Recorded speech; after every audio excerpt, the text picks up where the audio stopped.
Hello students, জ্ঞানজ্যোতি coaching সেন্টারের পক্ষ থেকে তোমাদের সকলকে জানায় আরও একবার স্বাগত।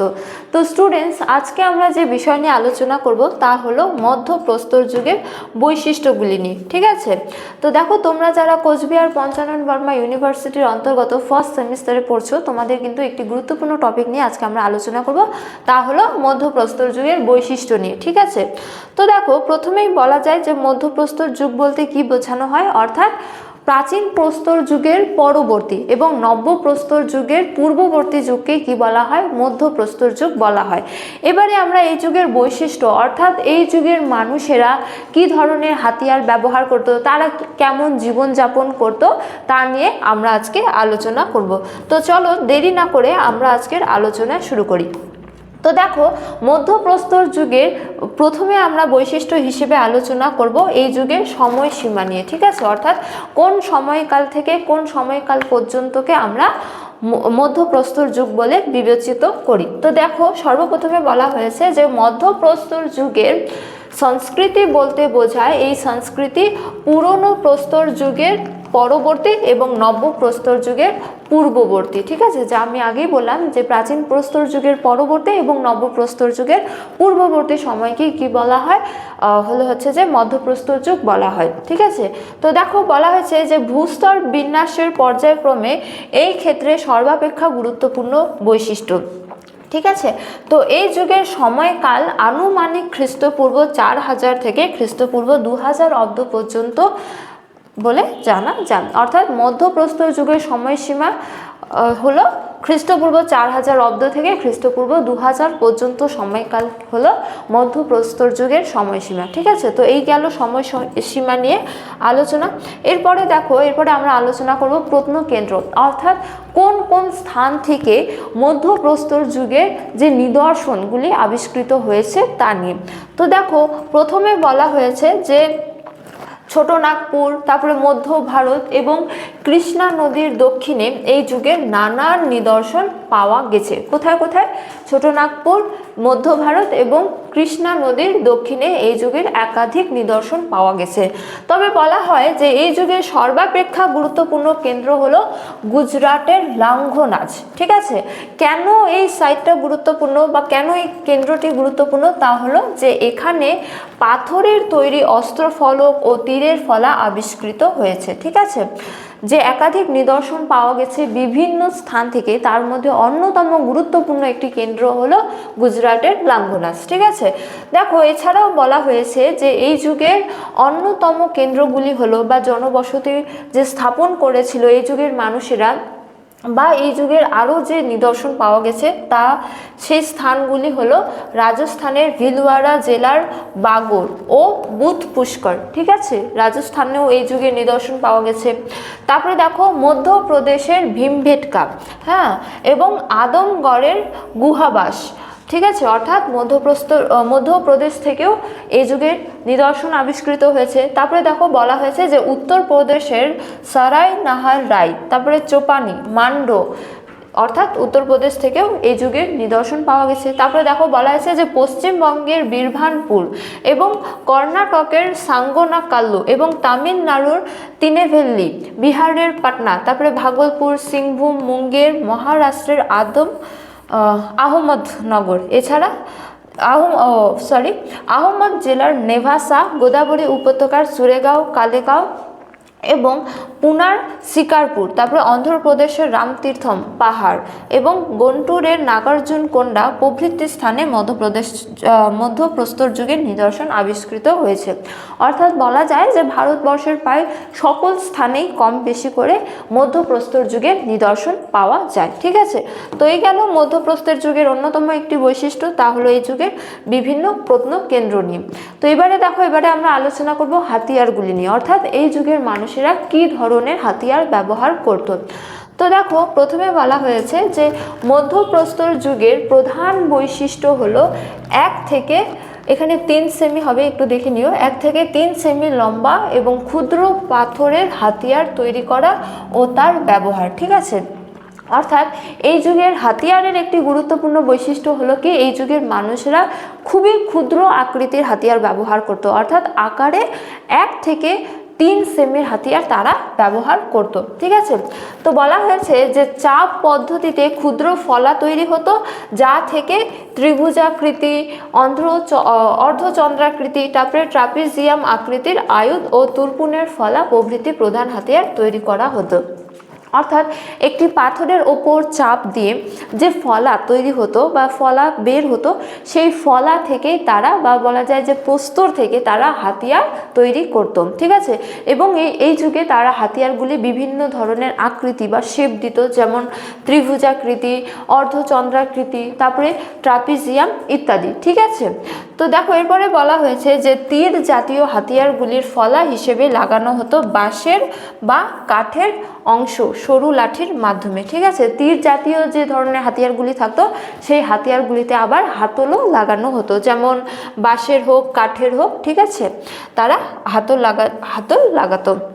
অর্থাৎ এই যুগে হাতিয়ারের ক্ষেত্রে বলা যায় যে প্রাচীন প্রস্তর যুগের চেয়ে মধ্য প্রস্তর যুগে কিন্তু হাতিয়ারের বেশ উন্নতি হয়েছিল, এবং এই যুগে তারা খুবই ক্ষুদ্র আকৃতির হাতিয়ার ব্যবহার করতো, এবং সেই হাতিয়ারগুলি নানা আকারেরও ছিল। ঠিক আছে, তো এবারে আমরা আলোচনা করব এই যুগের মানুষের অন্যতম বৈশিষ্ট্য হলো এই যুগের মানুষের জীবনযাপন নিয়ে। ঠিক আছে, বা জীবিকা ও অর্থনীতি নিয়ে। তো দেখো তারা কি ধরনের জীবনযাপন করত।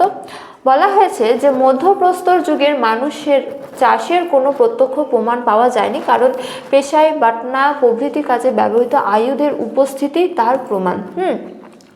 তো বলা যায় যে এই যুগের মানুষেরা খাদ্যশস্য উৎপাদন করতো কি না বা করতে জানতো কি না, তা নিয়ে কিন্তু সঠিকভাবে কিছু জানা যায় না।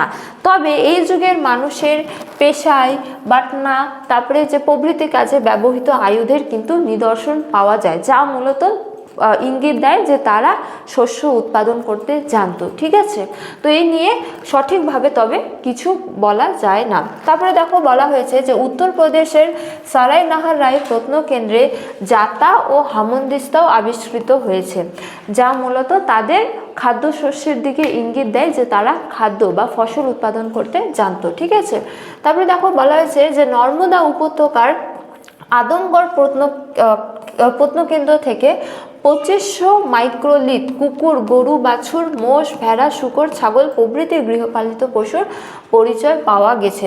অর্থাৎ এই যুগের অন্যতম আরেকটি বৈশিষ্ট্য হলো যে তারা এই যুগে মূলত পশুকে পোষ মানাতে সক্ষম হয়েছিল বা পশুকে পোষ মানাতে শিখেছিল, এবং তারা যে পশুগুলিকে পোষ মেনেছিল তা হলো কুকুর, গরু, বাছুর, মোষ, ভেড়া, শূকর ইত্যাদি। ঠিক আছে, তারপরে দেখো বলা হয়েছে যে উত্তরপ্রদেশের দমদমা প্রভৃতি কেন্দ্র থেকে কঙ্কাল সহ কবরের সন্ধান পাওয়া গেছে, যা থেকে বোঝা যায় কবরগুলি ডিম্বাকৃতি। তো মৃতের শরীরের কবরে শোয়ানোর আগে ধূসর বা কালো ঝুড়ো মাটি ছড়িয়ে দেওয়া হতো, এবং সেই সঙ্গে হাড় দিয়ে তৈরি গহনা, ব্যবহৃত জিনিসপত্র এবং পোষ্য প্রাণীকেও কবর দেওয়া হতো। অর্থাৎ এই যুগে মানুষেরা যে পশুকে পোষ মানাতে শিখেছিল, তার পাশাপাশি তারা কিন্তু এই যুগে মৃতদেহকে কবর দিতেও জানতো। ঠিক আছে, তো তারা মৃতদেহকে কবর দেওয়ার পূর্বে মূলত কবরে ধূসর এবং কালো ঝুড়ো মাটি ছিটিয়ে দিত, এবং কি করত তারা যে সেই মৃত মানুষের যে ব্যবহৃত জিনিসপত্র, গহনা বা তার পোষ্য প্রাণীকেও তারা কিন্তু তার সাথে কবর দিত। তো এ থেকে বোঝা যায় যে তারা মৃত্যু পরবর্তী জীবনকে বিশ্বাস করত বলে জানা যায়। তারপরে বলা হয়েছে যে এই যুগের মানুষ সংগৃহীত বন্য শস্যদানা, ফলমূলের পাশাপাশি গরু, ছাগল, ভেড়া, হরিণ, শূকরের মাংস খেত। ঠিক আছে, অর্থাৎ এই যুগের মানুষেরা শস্যদানার পাশাপাশি ফলমূল এবং তারা যে পশুগুলিকে পোষ মানত, যেমন গরু, ছাগল, ভেড়া, হরিণ, শূকর, তাদেরও কিন্তু মাংস খেয়ে বেঁচে থাকতো। অর্থাৎ বলা যায় যে এই যুগের অর্থনীতি পশুর শিকার থেকে পশুকে পোষ মানানো পর্যন্ত পৌঁছেছিল। ঠিক আছে, অর্থাৎ এই যুগে তারা প্রাচীন প্রস্তর যুগের চেয়ে কিছুটা উন্নত ধরনের জীবনযাপন করত, যেমন তারা শস্যদানা উৎপাদন করতে জানতো বলে ইঙ্গিত পাওয়া যায়, তবে এই বিষয়ে সঠিকভাবে কিছু বলা যায় না। হ্যাঁ, তো এই বিষয় নিয়ে ঐতিহাসিকদের মধ্যে প্রবল মতভেদ রয়েছে। তবে বলা যায় যে এই যুগের মানুষেরা পশুকে পোষ মানাতে শিখেছিল, হ্যাঁ, মৃতদেহকে কবর দিতে জানতো তারা, এবং তারা কি করত, তারা শস্য দানার উৎপাদন করতে বললে জানা যায়। তো এই গেল তাদের দৈনন্দিন জীবনযাপন কেমন ছিল তা নিয়ে। এরপরে আমরা আলোচনা করব শিল্প নিয়ে। এই যুগের মানুষের এক অন্যতম বৈশিষ্ট্য হলো যে তারা কি করত, তারা হলো চিত্রশিল্প অঙ্কন করত। যেমন বলা হয়েছে যে মধ্যপ্রস্তর যুগের মানুষ জীবিকার জন্য কিছুটা মানসিক পরিতৃপ্তি লাভের জন্য বেশ কিছু শিল্পকর্ম রেখে গেছে, যা প্রকাশ পেয়েছে তাদের হাতিয়ার চিত্রকলা, বিশেষত গুহা চিত্রের মধ্যে। অর্থাৎ বলা যায় যে এই যুগের মানুষেরা তাদের দৈনন্দিন জীবনের একঘেয়েমিতা দূর করার জন্য কি করত, বা অবসর সময়ের জন্য বিভিন্ন গুহা গাত্রে বা গুহার দেওয়ালে তারা চিত্র অঙ্কন করত। ঠিক আছে, যেমন এক অন্যতম নিদর্শন হলো এই গুহা চিত্রের মধ্যে ভীমবেটকার গুহা চিত্র। ঠিক আছে, তো ভীমবেটকার প্রাপ্ত গুহা চিত্রগুলি আমাদের বিস্ময়ের উদ্রেক করে। অর্থাৎ এই যুগে মানুষেরা যে চিত্র অঙ্কন করতো, বিশেষ করে গুহা চিত্র যে অঙ্কন করতো, গুহার দেওয়ালে তারা চিত্র অঙ্কন করতো, তার এক অন্যতম নিদর্শন হলো ভীমবেটকা। ঠিক আছে, তো বলা হয় যে এই চিত্র, তারা কি ধরনের চিত্র অঙ্কন করতো, দেখো বলা হয়েছে যে শিকারীরা তীর ধনুক নিয়ে পশু শিকার করছে, অর্থাৎ পশু শিকারের দৃশ্য।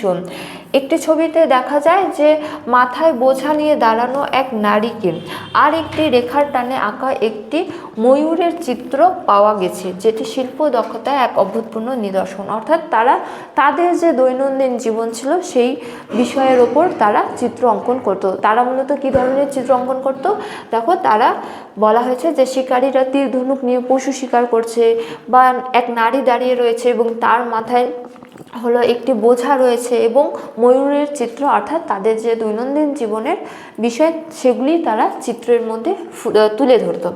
তারপরে দেখো বলা হয়েছে যে লাখা জোয়ারে সবুজ রঙের একটা আঁকা একটি নাচের দৃশ্য আমাদের নজর কাড়ে। এখানে অবশ্য মনে রাখা দরকার যে মধ্যপ্রস্তর যুগের চিত্রকলা ধারা মুখ্যত জ্যামিতিক ধারায়, ঠিক আছে, জ্যামিতিক ধারায় তারা এই চিত্রগুলি অঙ্কন করতে বলে জানা যায়। ঠিক আছে, এবং প্রারম্ভিক পর্যায়ে হলুদ, সবুজ, লাল প্রভৃতি রং ব্যবহৃত হয়েছে। অর্থাৎ এই যে তারা চিত্রগুলি অঙ্কন করত, এই চিত্রগুলিতে তারা কোন কোন রঙের ব্যবহার করত, তারা মূলত হলুদ, সবুজ, লাল এই কয়েকটি রঙের ব্যবহার করত বলে জানা যায়। তো এই যুগে এছাড়াও এই যুগে পশ্চিমবঙ্গের লাল জলের শৈলচিত্র, ঝাড়খণ্ডের হাজারিবাগ জেলার শৈলচিত্র, কাশ্মীরের মির্জাপুরের শৈলচিত্র এবং পাঁচমারির শৈলচিত্র বিশেষভাবে উল্লেখযোগ্য। ঠিক আছে, ভীমবেটকার পাশাপাশি আরও বিভিন্ন স্থানের যে চিত্রগুলি আবিষ্কৃত হয়েছে তা এই যুগের মানুষেরা যে চিত্র অঙ্কন করত তার কিন্তু